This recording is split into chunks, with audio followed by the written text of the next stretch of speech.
Assalamualaikum warahmatullahi wabarakatuh. Bagaimana anak-anak kabarnya hari ini? Alhamdulillah, saya harap semuanya baik-baik saja ya. Sebelum kita mulai pembelajaran pada pagi hari ini, marilah kita awali pembelajaran kali ini dengan suratul Fatihah. Ketua kelas mau dipimpin? Ya.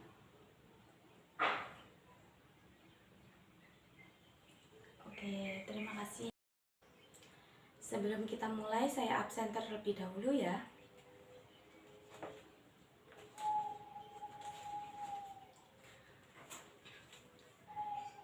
Ahmad Bahrul, Ananda Rime, ya. Elisa Sukmawati, ya. Muhammad Hafiz, ya. Ahmad Fawaz, ya. Ahmad Muafi, ya. Novatul Fadilah, ya. Indira Luki, oh kemana? Oh sakit, semoga lekas sembuh ya. Ananda Karisma, oh izin kemana? Oh oke, sudah, terima kasih. Untuk pertemuan kali ini kita akan membahas tentang perjudian, menghindari akhlak tercela, yaitu berjudi. Minggu kemarin kita membahas tentang mabuk-mabukan dan sekarang kita akan membahas tentang berjudi. Tujuan pembelajaran pada pagi hari ini yaitu mengerti apa itu berjudi dan unsur-unsur berjudi dan bentuk-bentuk berjudi, hikmah menghindari akhlak tercela berjudi, dan akibat negatif dari perjudian. Ya, itu tadi tujuan pembelajaran. Untuk pertemuan yang kemarin, siapa yang masih ingat dengan pembahasan yang kita bahas kemarin? Coba dijelaskan sedikit saja. Silakan. Ya. Oke, ya. Betul sekali, mabuk-mabukan itu kehilangan akal karena meminum minuman yang beralkohol, dan minuman itu disebut dengan khamar. Ya, betul sekali. Terima kasih, Mbak. Selanjutnya yakni saya akan membahas tentang materi kali ini, yaitu pengertian perilaku judi. Nah, ini termasuk akhlak tercela. Yang kita bahas yaitu menghindari akhlak tercela berjudi. Berjudi itu siapa yang tahu? Berjudi itu apa? Ya. Oke, judi diartikan sebagai sesuatu kegiatan pertarungan untuk memperoleh keuntungan dari hasil suatu pertandingan dan permainan atau kejadian yang hasilnya tidak dapat diduga sebelumnya. Contoh sederhananya yaitu kita bermain, biasanya kan orang-orang itu bermain kartu domino. Nah, kartu domino itu nanti seumpama kita menaruh berapa uangnya, seumpama 100.000 dan orang lain berapa, nanti siapa yang bakal menang, diambillah uang itu tadi. Nah, itu contoh sederhananya dari berjudi. Selanjutnya yaitu ketika ada pertandingan bola, maka barang siapa yang memenangkan pertandingan bola tersebut, seumpama si A ini mendukung dari Indonesia dan si B ini mendukung dari Malaysia. Nah, ini tadi nanti ketika salah satunya ada yang menang, maka uang yang ditaruhkan itu tadi bakal jadi milik orang yang menang ini tadi. Begitulah contoh sederhana dari perjudian. Ini ada surat yang menjelaskan tentang perjudian, surat Al-Maidah ayat 90. Yang artinya, hai orang-orang yang beriman, sesungguhnya meminum khamar, berjudi, berkorban untuk berhala, mengundi nasib dengan panah adalah termasuk perbuatan syaitan. Maka jauhilah perbuatan-perbuatan itu agar kamu mendapatkan keberuntungan. Oke, selanjutnya yakni unsur-unsur judi. Ada berapa unsur-unsur judi? Siapa yang tahu? Oke, benar, ada 3. Ada 3 yakni 1. Permainan ini termasuk perbuatan ini biasanya berbentuk permainan atau perlombaan. Jadi dilakukan semata-mata untuk bersenang-senang.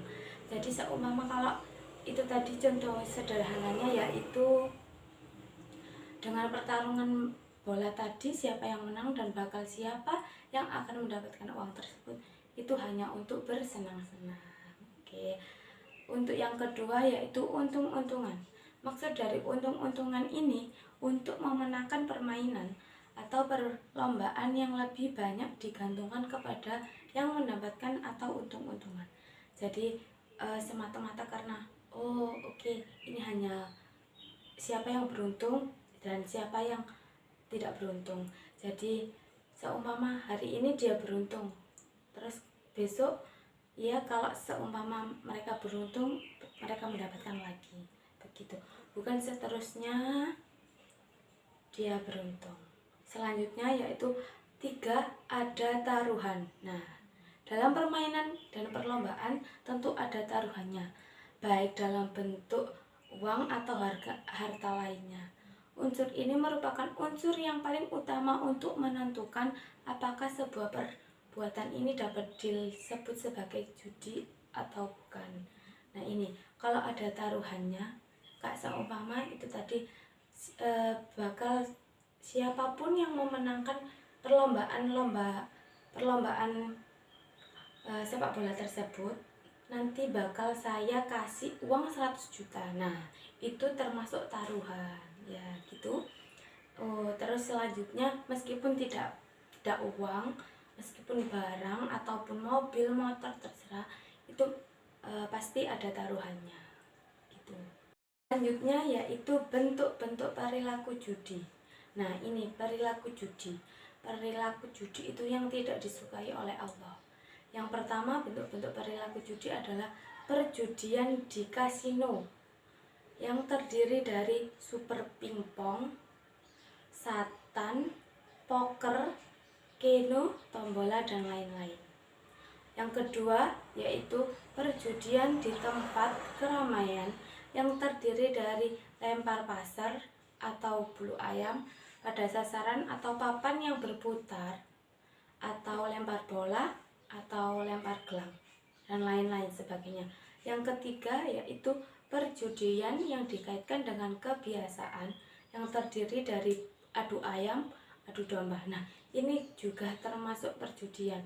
Kalau seumpama adu ayam, adu burung, itu termasuk perjudian. Kenapa? Ya karena ini tadi ada taruhannya. Kalau seumpama punyanya si A dan si B ini tadi bertarung, dan siapa yang akan menang nanti akan mendapatkan uang taruhan tersebut. Itu termasuk contoh perjudian dan bentuk-bentuk perjudian.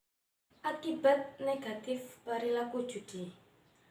Yang pertama, judi adalah perbuatan setan. Nah, perbuatan setan yang tidak disukai oleh Allah. Nah, ini termasuk. Yang kedua, judi adalah perbuatan yang menjijikkan. Kenapa dikatakan yang menjijikkan? Karena judi termasuk perbuatan setan dan menyekutukan Allah. Jadi Allah tidak suka orang yang berjudi maupun mabuk-mabukan. Itu termasuk perbuatan yang dibenci oleh Allah. Yang ketiga, judi adalah cara perolehan harta secara spekulatif. Kenapa disebut secara spekulatif? Karena judi ini tadi mendapatkan uang banyak tanpa harus bekerja dan berusaha, hanya karena memenangkan perlombaan, memenangkan pertarungan. Nah, itu termasuk mendapatkan harta secara spekulatif. Dia tidak bekerja, hanya saja dia mengikuti perjudian tersebut. Yang keempat, merusak ukhuwah di antara muslim dengan timbulnya permusuhan dan kebencian sesama mereka lantaran perjudian. Nah, ini salah satunya. Nanti jika seumpama salah satu dari mereka yang tidak menang ataupun yang kalah, dia bakal benci dengan yang menang ini tadi. Padahal kan saya yang banyak padahal kan saya yang harusnya mendapatkan. Nah, itu nanti akan terjadinya pertengkaran sesama manusia itu tadi. Jadi yang seharusnya sudah teman dekat, tetapi ketika mereka memenangkan perjudian, dan satu yang kalah satu yang menang, nanti bakal ada permusuhan di dalamnya.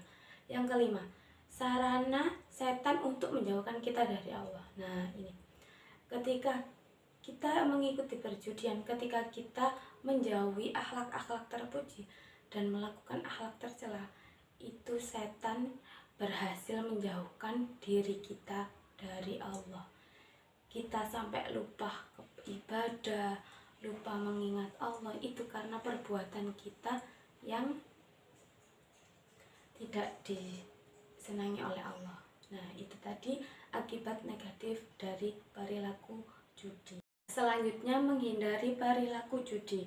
Siapa yang bisa menyebutkan cara menghindari perilaku judi?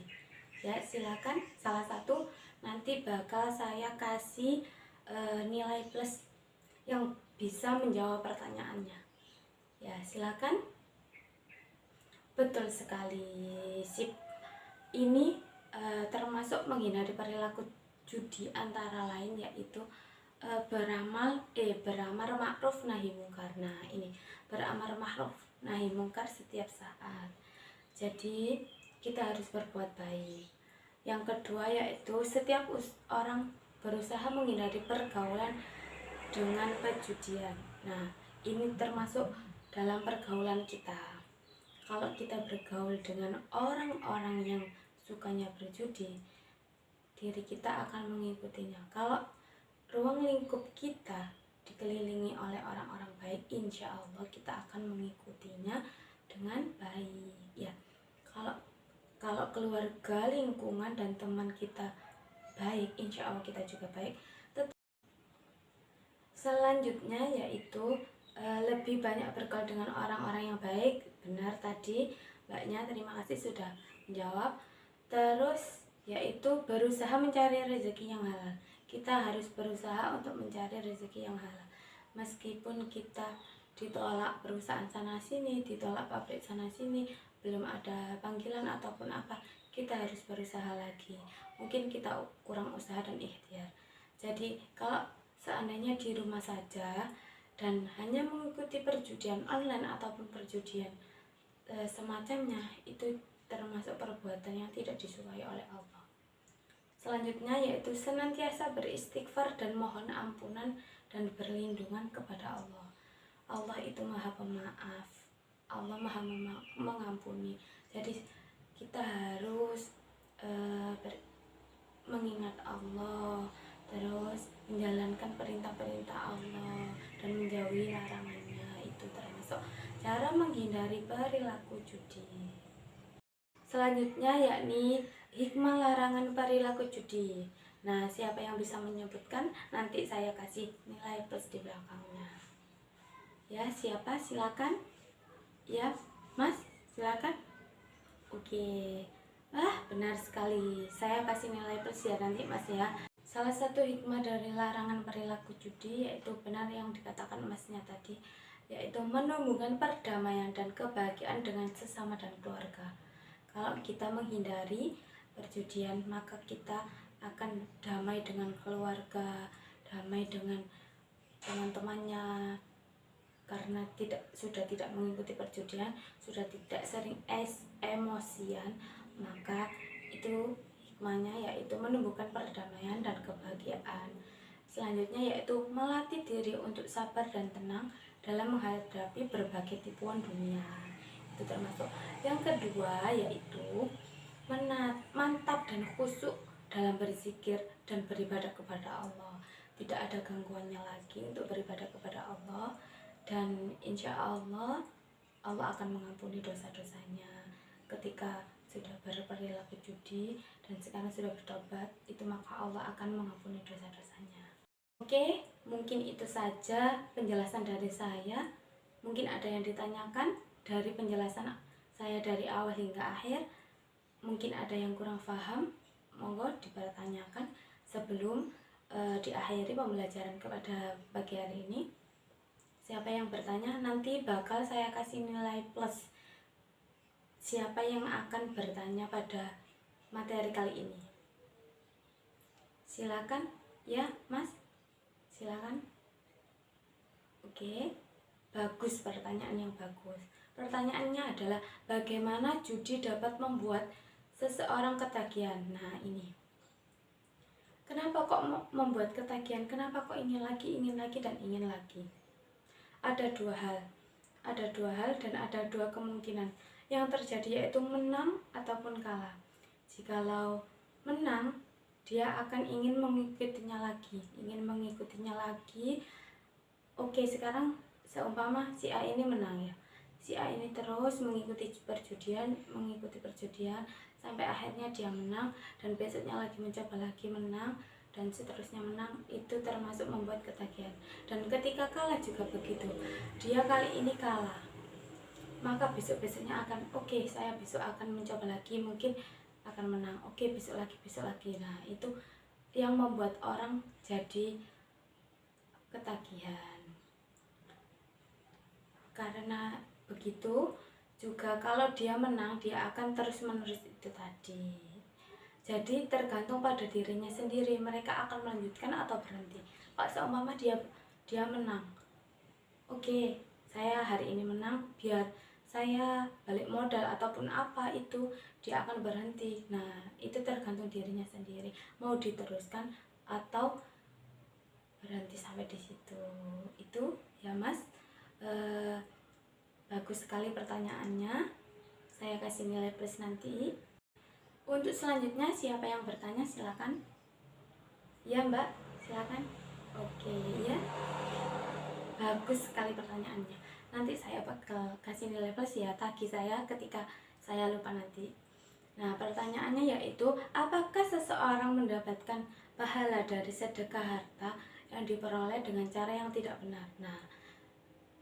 Nah ini tadi, kalau seumpama dia ayahnya mengikuti perjudian ataupun saudaranya siapa gitu yang mengikuti perjudian, tetapi orang ini bersedekah di masjid ataupun bersedekah di manapun berada, intinya dia bersedekah.